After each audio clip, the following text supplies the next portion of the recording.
Allô les amis, aujourd'hui je vous raconte une très belle histoire, encore une histoire de Noël parce que nous sommes toujours en décembre, nous sommes toujours en attente de Noël et nous avons très hâte. Alors l'histoire c'est Monsieur Noël. Monsieur Noël, si on se rappelle bien, c'est le neveu du Père Noël et Monsieur Noël c'est le frère de Madame Noël. Alors ça c'est l'histoire de Monsieur et Madame Noël dans les contes de Monsieur et Madame. Alors voilà que Monsieur Noël, il vivait au pôle Sud. Au pôle Sud, il fait froid aussi, comme au pôle Nord. Par une froide matinée, il prenait son petit déjeuner dans sa maisonnette. Enneigé, il se régalait de gâteaux de Noël, bien sûr. Alors qu'il avalait sa dernière bouchée, on frappa 3 petits coups à la porte. C'était le facteur. Voilà la belle maison de Monsieur Noël. « Bonjour Percy, s'écria Monsieur Noël. Alors Percy, c'est le facteur. Entrez donc vous réchauffer. Volontiers, répondit Percy. J'ai une lettre pour vous qui vient du pôle Nord. Ça peut être une lettre de votre oncle, le Père Noël. Au pôle Sud, tout le monde connaît le célèbre Père Noël, et qui est l'oncle de Monsieur Noël et qui habite au pôle Nord. Ben, nous aussi, hein, au Canada, au Québec, à Chicoutimi, on le connaît, le Père Noël. Il est connu partout dans le monde. C'est ce cher Père Noël, murmura Monsieur Noël. Ça fait longtemps que je n'avais pas eu de ses nouvelles. Alors, il est super content de recevoir une belle lettre de son oncle Père Noël. Monsieur Noël ouvrit l'enveloppe et commença sa lecture. Mon cher neveu, j'espère que tout va bien pour toi. Ici, nous sommes débordés par les préparatifs de Noël. C'est la raison pour laquelle je t'écris. Année après année, la distribution des cadeaux à tous les monsieur et madame devient de plus en plus difficile pour moi. Je voulais savoir si tu me ferais le plaisir de prendre ma place cette année. J'espère que tu pourras m'aider, parce que le Père Noël, il va livrer les cadeaux aux enfants, puis Monsieur Noël livrera les cadeaux à tous les monsieur et madame. J'espère que tu pourras m'aider, dit-il, ton oncle qui t'aime, le Père Noël. Le soir même, Monsieur Noël téléphone au Père Noël. Le Père Noël à l'appareil, dit une voix. Bonsoir, mon oncle, dit Monsieur Noël. Ta lettre est arrivée ce matin. J'aimerais vraiment beaucoup t'aider. Oh, quelle bonne nouvelle, répondit la voix. Je suis si heureux. Prends un papier et un crayon, je te donne la liste des monsieur, madame. As-tu besoin de mes rennes? Je ne pensais pas que la liste serait si longue, avoua Monsieur Noël, mais je devrais y arriver. Alors voilà le Père Noël qui explique à Monsieur Noël qu'est-ce qu'il devra faire. Monsieur Noël parcourut la liste pendant son dîner. « Oh, je vais être bien occupé, se dit-il. Avant tout, il faut que je me trouve un moyen de transport parce qu'il avait refusé les rennes du Père Noël. Alors, il dit, je vais demander ça au sorcier. Il parlait du grand sorcier des neiges. Alors, il va aller voir le grand sorcier des neiges pour demander de quelle façon il pourrait bien transporter tous ses cadeaux. Le matin suivant, Monsieur Noël se mit en route pour le château du sorcier. C'était le plus grand château que Monsieur Noël n'avait jamais vu. Et pour cause, le sorcier des neiges était un géant. Lorsqu'il apparut, il mugit d'une voix qui faisait dresser les cheveux sur la tête, qui faisait vraiment peur. « Cher Noël, comme ça me fait plaisir de te voir. Entre donc, viens et suis-moi. » Mais Monsieur Noël, il savait quand même que le sorcier des neiges était gentil, même s'il avait une grosse voix et que c'était un géant.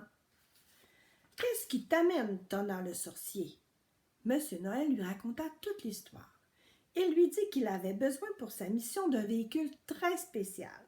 « réfléchit le sorcier, j'ai une idée, mais je ne peux rien te montrer avant 2 semaines. »« Ah, merci beaucoup, monsieur, dit Monsieur Noël. Au revoir. » Mais le sorcier ne l'entendit même pas, il avait commencé à réfléchir.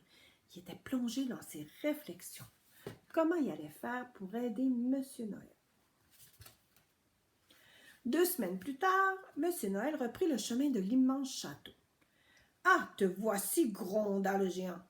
Voici ton engin. »« Mais c'est votre théière, dit Monsieur Noël. »« Bien oui, je te présente la première théière volante. Elle fonctionne avec des sachets de thé. Oh, c'est pratique, hein? Il suffit de la ravitailler tous les 1000 kilomètres et tu pourras aller jusqu'à 3 fois la vitesse du son. Ça, c'est rapide. Hein? Regardez Monsieur Noël qui est monté dans la théière. Ils essayèrent aussitôt la théière volante à l'extérieur. Ils firent le tour du pôle sud en un rien de temps et se posèrent sans encombre devant le château.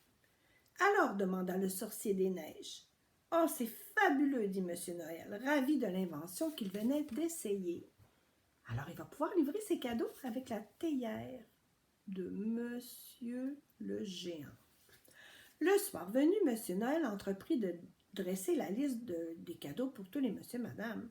Oh, c'était une très, très longue liste. M. Noël ne termina qu'au milieu de la nuit. Regardez ça, la liste, qui va avoir beaucoup de travail. M. Noël passa la semaine à faire, en plus, fallait qu'il emballe les cadeaux. Et sans qu'il ait vu le temps passer, le 24 décembre arriva, la veille de Noël. Ça va être une grande journée, se dit-il en entassant tous les beaux paquets colorés dans sa théière volante. Regardez le nombre de cadeaux qu'il doit livrer. Grosse journée, hein, puis grosse nuit. Ce fut une longue journée et une longue nuit aussi. Le jour se levait presque lorsqu'il déposa le dernier cadeau chez M. Heureux. M. Noël était fatigué, exténué.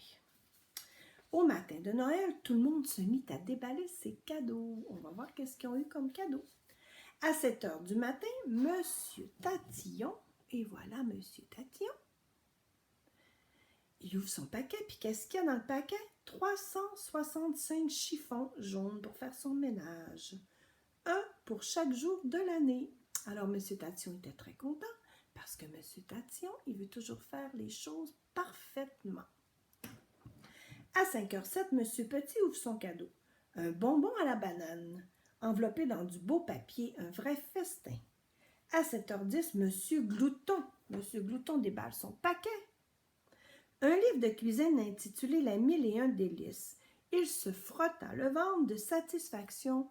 Alors, M. Glouton se dit, je vais pouvoir me faire des belles recettes avec ce beau livre-là, je vais cuisiner.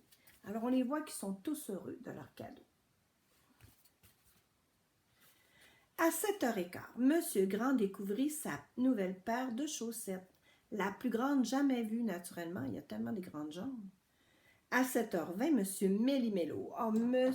Méli-Mélo ouvre un paquet de cornflakes. Oh, M. Méli-Mélo, je pense qu'il s'est trompé de cadeau. Il a ouvert ses cornflakes au lieu de son cadeau. Alors, on ne saura pas qu'est-ce qu'il y avait dans son paquet. Puis là, il se dit quel drôle de cadeau, c'est sûr. À 7h25, M. Havard défit son paquet et trouva un tout petit porte-monnaie, parce que M. Havard, il aime bien ramasser ses sous. À 7h30, M. Étourdi découvrit son cadeau. Alors, M. Étourdi, il ouvre son cadeau, puis il se dit, ben voyons, est-ce que c'est mon anniversaire aujourd'hui finalement? Parce que M. Étourdi, il est souvent mélangé. Puis là, ben, écoute, il pensait que c'était sa fête, puis il ne se rappelait pas que c'était Noël. À 8h moins 20, M. Bavard ouvre son paquet et trouve, devinez quoi? Un dictionnaire. Alors, on sait que M. Bavard, il parle beaucoup, il parle tout le temps, il dit beaucoup de mots. Alors, avec son beau dictionnaire, il va pouvoir trouver des nouveaux mots. Alors, il se dit que ça va être très utile pour lui. À 8h moins quart, M. Allenvers ouvre son cadeau. Alors, M. Allenvers, je l'ai ici. Notre M. Allenvers, regardez, il a un petit chapeau, mais il l'a mis à l'envers. Alors, M. Allenvers, il découvre son cadeau. C'était un tableau, un beau cadre pour mettre sur le mur. Comme il est toujours à l'envers, ben, il a posé son cadre à l'envers. Mais il est très content. M. Allenvers, quand c'est à l'envers, il ne s'en rend pas trop compte, il est bien content.